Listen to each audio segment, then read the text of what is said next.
In the summer of 1942, enemy forces launched a massive offensive into the Soviet land, targeting the industrial city of Stalingrad. This city, named after Soviet leader Joseph Stalin, became the focal point of one of the most brutal and decisive battles of World War II. The Battle of Stalingrad began on August 23, 1942, as German forces under the command of General Paulus began their assault.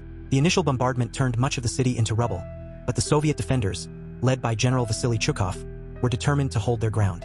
"Not a step back," Stalin ordered, encapsulating the Soviet resolve. The fighting was ferocious, with both sides engaging in brutal house-to-house combat.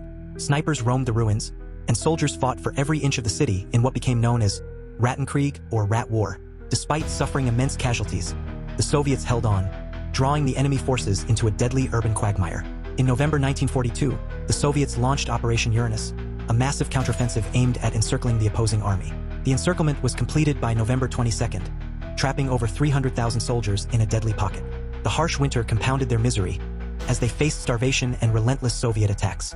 The siege lasted until February 2, 1943, when General Paulus, promoted to Field Marshal in a futile attempt to encourage him to fight to the death, surrendered. The battle resulted in staggering losses.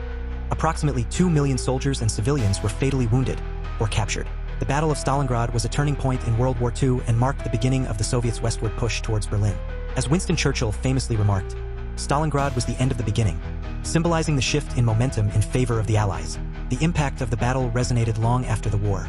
It highlighted the devastating human cost of conflict and the resilience of the human spirit. Stalingrad became a symbol of Soviet endurance and sacrifice, forever altering the course of history. I'd appreciate if you could like the video and let me know your thoughts.